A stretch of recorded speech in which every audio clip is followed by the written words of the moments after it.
Night had settled over Crown Heights, but the street still glowed softly from dozens of candles arranged in honor of a lost friend. People stood close, whispering prayers, sharing memories, holding on to a quiet moment of unity.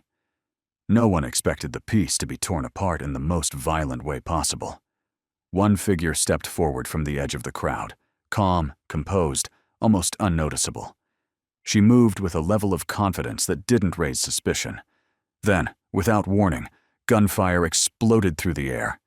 Candles shook, people screamed and scattered. In the center of it all, a woman collapsed to the pavement. The shooter didn't run. She didn't panic.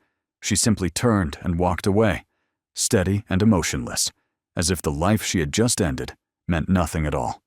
Let me ask you something. Have you ever trusted someone so deeply that betrayal felt unimaginable? Someone you grew up with? Someone whose presence felt safe? Now ask yourself, how does a bond like that shatter so completely that one person chooses to end the other's life in the middle of the street? Tonight's story confronts that question in its rawest form.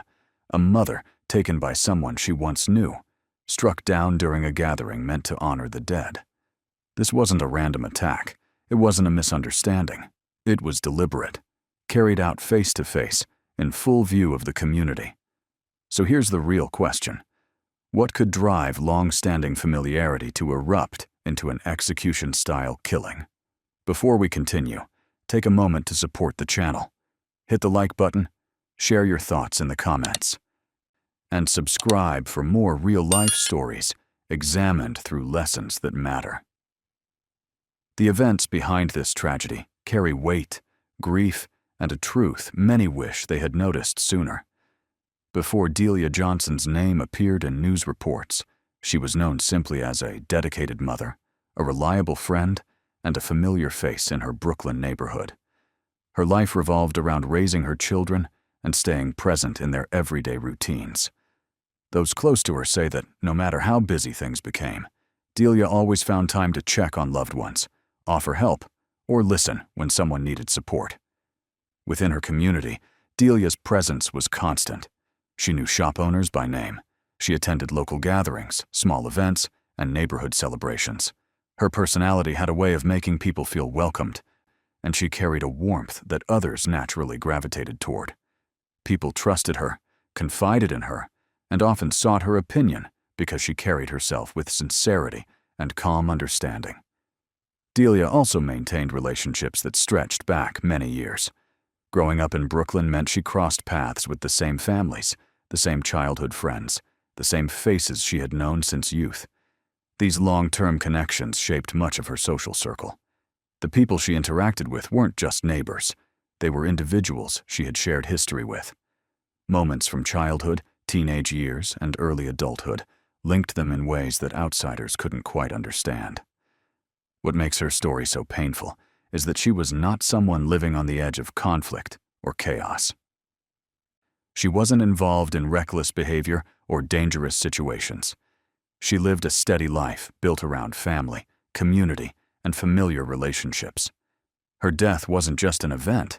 It was the loss of a woman who mattered deeply to those around her, a person whose absence left a space that could never truly be filled. The evening of August 4th carried a quiet weight over Crown Heights. Residents slowly gathered along the sidewalk, forming a circle of remembrance around a cluster of candles lit for a recently departed friend. The glow from the flames reflected on tearful faces, turning the street into a place of shared comfort. People leaned in close, speaking softly about memories, offering hugs, and trying to steady one another through the heaviness of loss. Despite the sadness, there was a sense of unity in the air. Old neighbors who hadn't spoken in months found themselves side by side again. A few laughed gently through their grief as they recalled stories from years ago. Others bowed their heads in silence, hands clasped. In moments like this, the neighborhood felt small, familiar, and tightly woven. Delia arrived with her usual openness. Friends called her name and opened their arms for warm embraces. She greeted people she had known for decades, individuals tied to her past through schools, family gatherings, and everyday Brooklyn life. She spent time talking with different groups, offering comfort, listening to others, and staying close to those she trusted. Her presence added a sense of calm to the evening, reminding people why she was cherished within the community. As she stood among familiar faces, sharing quiet words and nodding along to conversations, she had no reason to feel uneasy. Nothing about the atmosphere gave her a hint of danger. The focus of the night was remembrance, not conflict. What she didn't know was that someone else was there. Someone she recognized from childhood, someone who carried history with her. That individual watched from a short distance, blending into the crowd, observing her closely. The connection between them ran far back, but whatever remained of that bond had already changed into something cold and unforgiving. While Delia comforted others at the vigil, an entirely different intention had taken root just steps away, waiting for its moment. The crowd at the vigil was still wrapped in soft murmurs and the gentle flicker of candlelight when a figure stepped forward, moving casually through the assembly. Surveillance footage would later show the suspect weaving with ease, as if she belonged among the mourners. Nothing about her pace suggested alarm or hesitation. From beneath her jacket, a handgun remained hidden, an ordinary presence masking a lethal intention. Then the shots rang out. The first struck Delia at point-blank range, her body collapsing instantly to the pavement. Several more rounds followed, fired with deliberate control into her as she lay helpless, unable to respond. The sound ricocheted off buildings, sharp and unrelenting, shattering the fragile sense of safety that had surrounded the vigil. Screams tore through the air. People dove to the ground, some grabbing their loved ones, others frozen in disbelief. Candles toppled. Smoke from gunfire drifted over the trembling crowd. In seconds, a scene of mourning became a scene of horror. Witnesses later recalled the surreal clarity of the moment. A woman they had known or recognized, someone walking through familiar streets, pulling a weapon without warning and executing an act of cold precision. This was not a crime of passion. It was calculated, targeted, and merciless. Neighbors tried to reach Delia, shaking her, calling her name, but it was too late. Her body lay still, and the realization of what had occurred settled in like a heavy weight over the street. Friends and family screamed in panic, some vomiting, some collapsing beside her. The vigil had been transformed from a place of reflection into a scene of grief and shock. Imagine watching a friend collapse in front of you, the candlelight flickering across their motionless form. Your own heartbeat thunderous in your ears, unable to comprehend how trust and familiarity could vanish in an instant. The shooter walked away without hesitation, disappearing into the shadows beyond the crowd, leaving behind a scene filled with despair, fear, and irreversible loss. The horror of the act would echo through the neighborhood and beyond, a reminder of how quickly a peaceful evening can turn into tragedy. The sound of gunfire left the street frozen in shock. For a moment, no one knew where to move or how to react. Then chaos erupted. People scattered in every direction, some dragging children to safety, others cradling friends or neighbors who had fallen near Delia. Mothers shielded their children, holding them tightly, as tears streaked their faces, whispering reassurances that could not undo what had just happened. Several bystanders rushed to Delia's side, pressing hands to her wounds, shouting for someone to call an ambulance. Phones emerged from pockets. Trembling fingers dialed 911, voices quivering as they described the scene to emergency operators. The cries of the injured and the terrified intertwined with the echoes of gunshots that still seemed to hang in the air. Neighbors who had come only to honor a friend now bore witness to something unimaginable. Witnesses later described a mix of disbelief and heartbreak, a sense that a single instant had rewritten the lives of everyone present. People who had gathered for mourning now confronted grief and fear in its most immediate form. The vigil, meant to unite and console, became a tableau of panic, sorrow, and helplessness. Friends who had shared laughter and memories with Delia moments before now faced the painful realization that she was gone.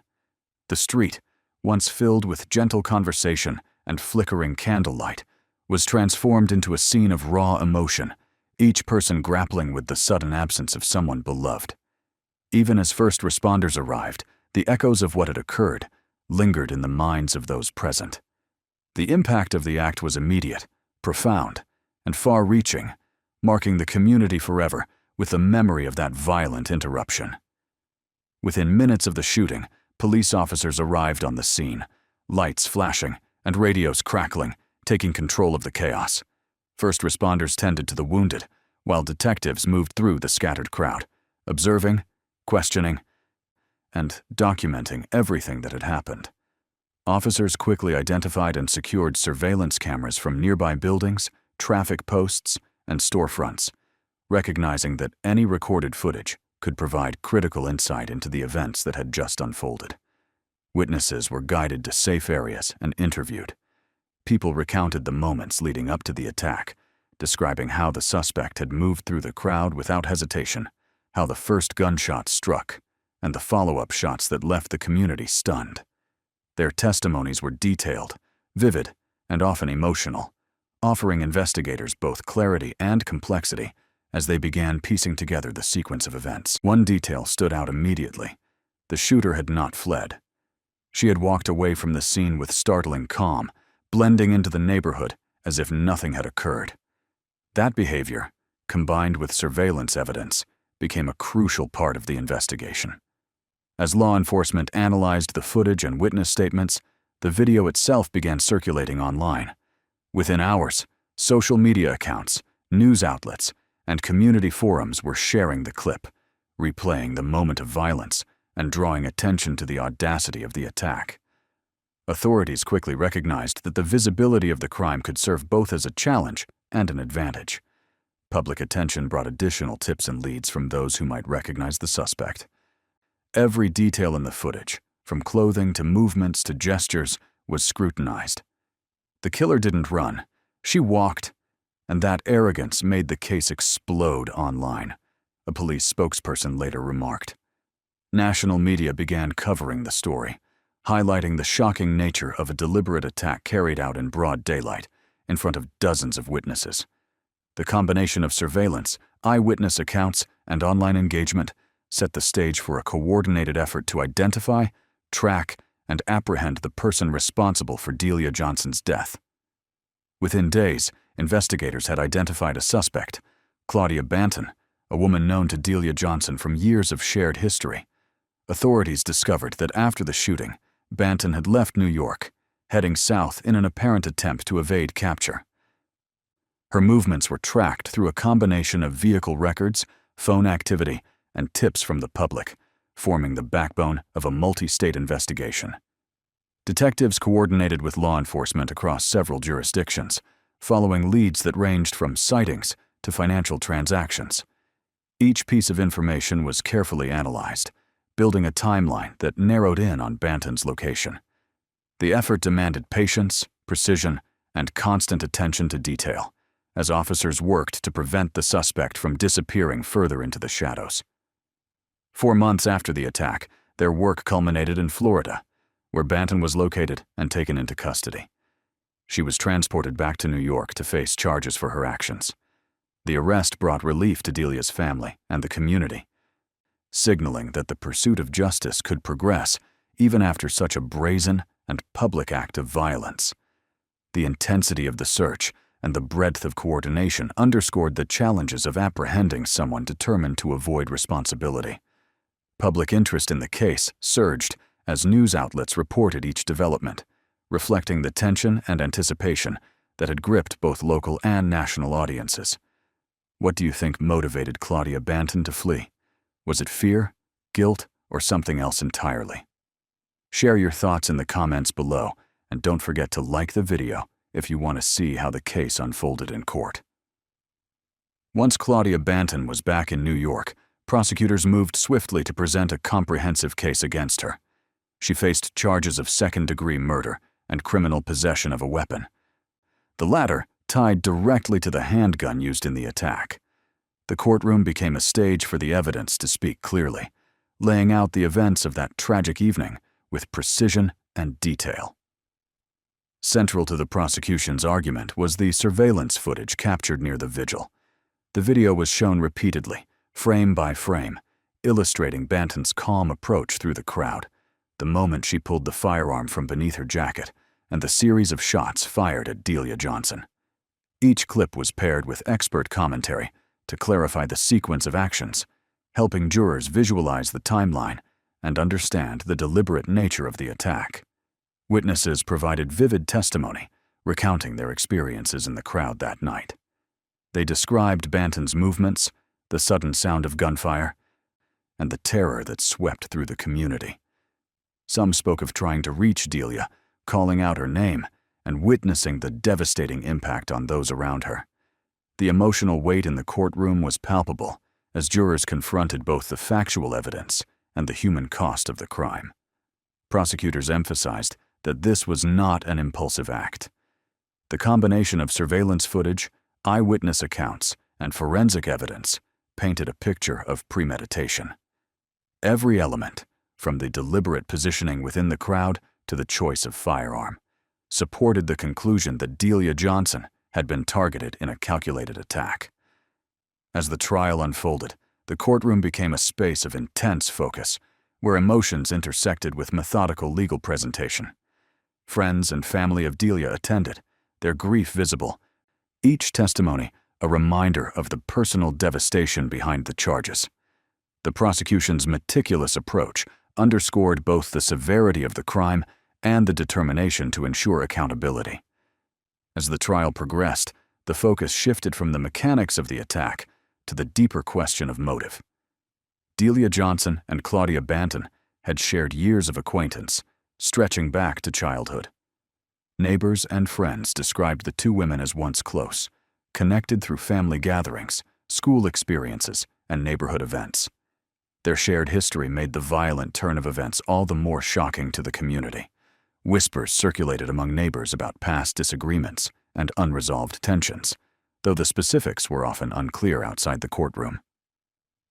The prosecution argued that these long-standing grievances had escalated to a point where Banton viewed Delia as a target. The attack, they maintained, was deliberate and calculated, informed by years of interpersonal conflict rather than a spontaneous lapse in judgment. Defense attorneys sought to challenge the identification and interpretation of the evidence.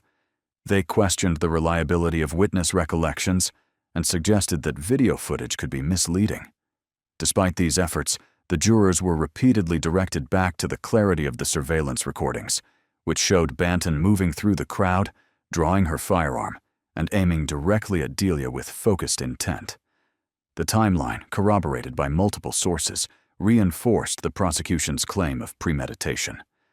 Throughout the trial, the courtroom was a tension-filled space, balancing the emotional weight of the victim's family with the technical details of the case. Testimonies highlighted both the personal and procedural dimensions of the story. A community grappling with betrayal, a jury evaluating evidence, and legal professionals navigating the complexities of proving deliberate intent. By the time closing arguments approached, the jury had been presented with a portrait of a relationship that had deteriorated over years, culminating in an act of lethal violence. The combination of childhood ties, shared history, and unresolved disputes framed the tragedy as a cautionary tale about how familiarity and trust can sometimes intersect with danger when underlying conflicts remain unresolved. In 2025, after days of deliberation, the jury reached a verdict. Claudia Banton was found guilty of second-degree murder and criminal possession of a weapon. The courtroom, already heavy with emotion, seemed to pause as the foreperson's words confirmed the outcome. Relief and sorrow mingled among Delia Johnson's family and friends, a complex mix of justice finally served and the permanent void left by her death. Family members delivered emotional statements, speaking of grief, frustration, and the irrevocable loss of a mother, sister, and friend. Tears flowed freely as they described how her absence had reshaped their lives, emphasizing the lasting impact of a moment of violence that had forever altered the community. One sister reflected on the difficulty of reconciling memories of laughter and warmth with the sudden, cruel finality of the attack. Their words were a testament to the human cost behind every statistic, every headline. The court sentenced Banton to 23 years to life in prison. Prosecutors framed the punishment as fitting for the deliberate nature of the crime, carried out in public, and executed with cold precision. The sentence resonated within the community as a measure of accountability, though it could not reverse the personal devastation endured by Delia's loved ones. Community members gathered for additional vigils, holding candles and speaking out about the tragedy. Calls for justice and prevention of further violence echoed through local networks, highlighting both grief and determination to protect others from similar harm. The loss reverberated far beyond those who had known Delia personally. Do you feel the sentence reflects justice? Or was it too harsh? Or not enough? Share your perspective in the comments and help the conversation continue on accountability and community safety. The aftermath of Delia Johnson's death left an unmistakable mark on Brooklyn. Her neighborhood, once alive with everyday routines and casual gatherings, now carried the weight of sudden loss. Friends, neighbors, and even those who had only known her in passing grappled with fear, grief, and a pressing awareness that violence could erupt anywhere, even in moments meant for remembrance. Candlelight vigils and community gatherings became not only memorials, but also opportunities to discuss safety, responsibility, and the consequences of unresolved conflicts. The case sparked ongoing conversations about gun violence in urban settings. Residents, local leaders, and advocacy groups debated ways to reduce risks, implement conflict resolution strategies, and ensure that neighborhoods remained supportive and secure. The tragedy underscored a stark reality. Even long-standing friendships, trust, and shared history cannot always prevent the escalation of disputes into deadly outcomes. Delia's death became a vivid illustration of how fragile human relationships can be, and how quickly familiarity can turn into tragedy when underlying tensions are ignored. At the same time, the community's response demonstrated resilience. Hundreds came together to honor Delia's life, support her children, and raise awareness about the broader impact of violent acts. Local organizations and individuals coordinated efforts to promote dialogue, mentorship, and safe spaces for youth and families. While no legal or social initiative could undo the harm, these efforts highlighted the importance of collective action in the face of sorrow. Reflecting on Delia's legacy, it is clear that her warmth, dedication to family, and commitment to her community continue to resonate. Her life reminds us that every person we touch leaves an imprint, and that loss can serve as both a warning and a call to action. The story of her final moments, combined with the pursuit of justice that followed, offers lessons about awareness, accountability, and the importance of addressing conflicts before they escalate. What lessons do you take from Delia Johnson's story? Share your reflections in the comments, help others by discussing these themes, and don't forget to like, share, and subscribe for more real-life true crime stories that focus on insight, growth, and life lessons.